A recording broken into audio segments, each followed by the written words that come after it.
I hope you can hear me, right? Yeah, anyway, you have a very good elevation where we can be focused, but probably I can't see you well because of the focus right over here. But I know the spotlight is very harsh on me, but I guess you can see me.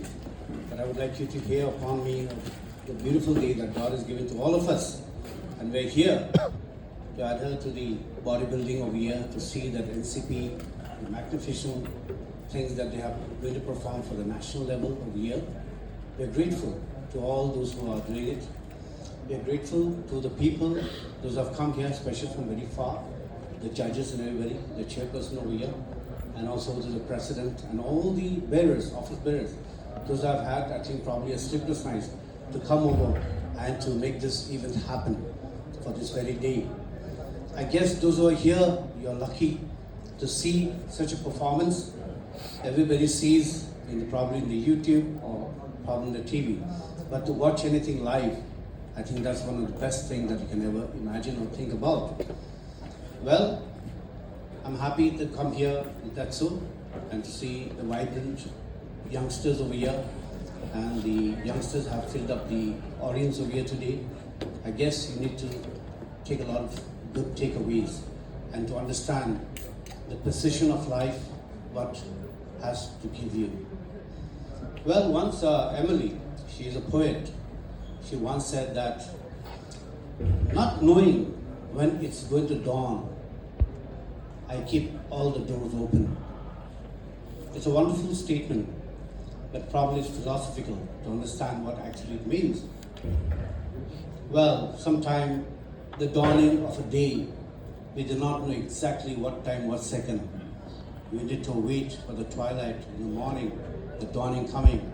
So if you're not knowing what time it's going to come, you have to, at which direction it's going to come, let us say, you're placed in the middle of the forest or wherever. You have to keep all your doors open to wait for the dawn. I guess such is also for the feeling of opportunities. Opportunity comes for some people from multiple directions. For some people, the opportunity comes only once in a lifetime. I hope your doors are open for the opportunity to come into your life and to see what you have come here for. Many of you are students. I hope you are coming here seeking that opportunity. The dawn is coming on your doorstep. I hope you are ready and open the door for the dawn to come into your life. Well, in life there are many things, and I know the physics, those who are here, the resilience that they're giving over here, the perseverance, the discipline, so much of kind of energy that they have come into building the body. It's not very easy, you know. Well, many times we have heard many quotes, and we also understand that body comes first in many aspects. Health is wealth, they say. You are what you are, what you eat. Well, today also, the body builders over here, those who are here, it's not that easy, you know. To look, it's easy. To see, it's easy. But I don't know what commitment they have in them. Because from the time they get up till the time they go to bed, they also have a lot of social responsibility probably. They have a lot of families to look after. I do not know, like, what hardship they had to face in building up their body. They had to come through many interventions. Probably the padding did not allow. Probably there were not proper tools. Probably the light was not there. The AC was not working. Probably equipment which they were counting on did not give their way. So they have worked very hard, you know. Sometimes they were not allowed to go probably for the bodybuilding because of domestic problem. Supposing their medicines or whatever they are having, the protein has also finished. Never know. Well, body comes first in every sense if you really look at it. And what is the body actually? You can see the body that is there from the head to the sole of your feet. Body is very important, you know, which we don't take care. And protein, they say. And in our language, like we say, protein is what? Akuni, right? It's a protein, okay? So protein in Greek, actually it says, I come first, okay? Protein actually is a bodybuilder, they say. So protein is very important to build a body.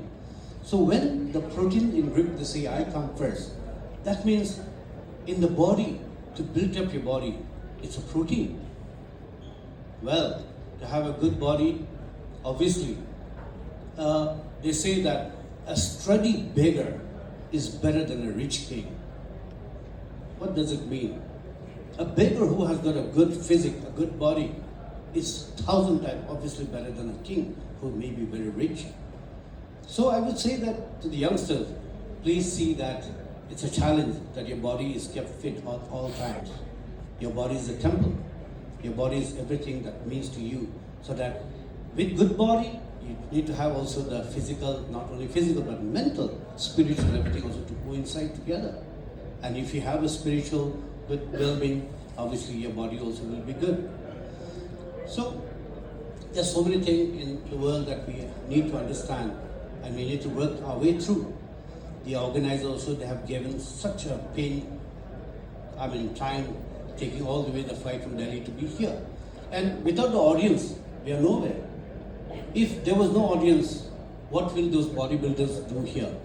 Well, you are an inspiration, I would say. You are the spark, you are the fuel to this entire episode of what is happening today. And because of you, that we will feel enlightened and the body will be more enthusiastic, will be proud. So I hope we give them a good cheering instead of a jeering, okay? And well, life has got a lot to give. I just want to give an insight of a small anecdote, okay? And to let you know that what actually life is all about. Well, once there was a king. He went for hunting, and those days they would go on the horseback. So probably he was hunting in the jungle and he was riding all the way through the jungle. He lost his way. So while losing his way in the daytime, he walked, rode everywhere. He could not find. He was hungry, thirsty, tired and everything, wanted to go back to his kingdom. Could not get through. He saw one woodcutter on the way. And that woodcutter used to cut wood, used to burn the timber and make a charcoal and sell to the people who, in the cold weather, they used to burn the coal. So he met him luckily. Then he said, "Would you please help me find my way back?" Immediately after seeing him, obviously by the cloth that he was wearing, the clothes and the horseback, everything, he knew that he was a very refined gentleman, probably very well-to-do. So he told me, "Sir, why not?" And I revert, "Whatever you want help from me, please, I will give it to you." He said, "First thing I need a glass of water. He must be very thirsty." So he gave him his glass of water and he went and sent him back to the proper route and to his kingdom. The king, upon leaving him, he told him, "I would like to come one day, whenever, and meet me once. I would like to give you a good offer, a reward for giving me all this that you have done for me, the favor." Well, once upon, he went, he told his wife, he told his family that I have been called upon by the king to give me a handsome reward probably. So, he went one day and he called upon the guards. He said, "I want to meet the king because the king has called me." Then the guard felt that he's an insignificant guy. Who is this guy wanting to talk upon the king, and is he actually speaking the truth? But upon asking the king that such and such person has come, the king was immediately taken and said, "Yes, bring him in." Well, when he met the king said, "I have a good reward for you since you have been a very good man. I would like to offer you one of the very biggest sandalwood, forest which I have in my kingdom. The entire sandalwood forest is yours and for you to keep and for you to prosper." Well, very happily he went back. But after going back, he was a woodcutter, as I told you, and he used to sell charcoal after burning the wood. So for him, he had no value for any wood, the sandalwood. He didn't know much about it. So he went back in his logging. He cut the tree. He was selling it, okay, the charcoal, and kept on going. He was still earning his normal, what he used to earn like before. One fine day, the king wanted to find out exactly what this guy has done with so much of wealth of I have given. When he went back, there was hardly any trees left. Okay, almost 80% of the tree has finished, cut off.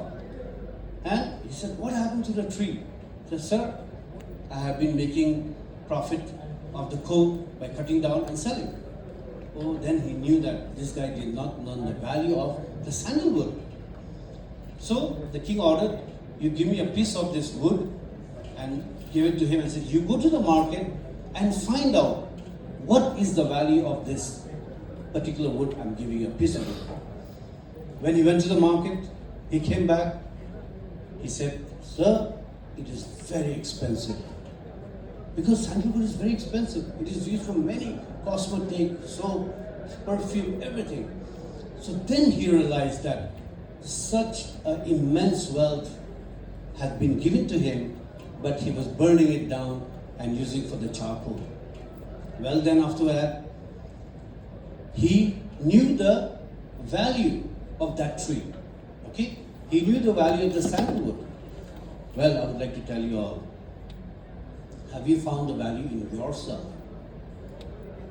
What age are you right now? Are you finishing your life? Now you're going to live for 100 years. What is your age? Are you burning the fuel that is inside you just unnecessarily? Or have you found that sandalwood inside you that is going to make a difference for the lifetime? It's never too late. Okay? It's never too late. I hope you find that sandalwood inside you, because everybody has got that power, that value inside you. It's only that you need to have that deep thinking and search inside you to know the value that you have inside. And everybody does have that. Okay? I would not judge of what you did, but will judge of what you do right now. Okay? After I have said this, probably what you have done, what is done cannot be undone. But what you're going to do now is what the process judging is going to start.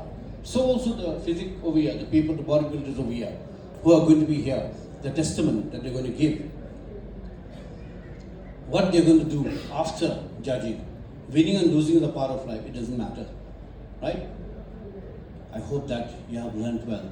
Well, I was just giving a report outside. I was just mentioning about the youth, You have to understand that life is full of struggle. At one point of time when we were young, we just have to sit down, the work just comes. You're a graduate, you get a job. Even 8 pass, you get a job those days. Okay? But nowadays, it's not as what it was. You have to not walk, you have to run after your dream.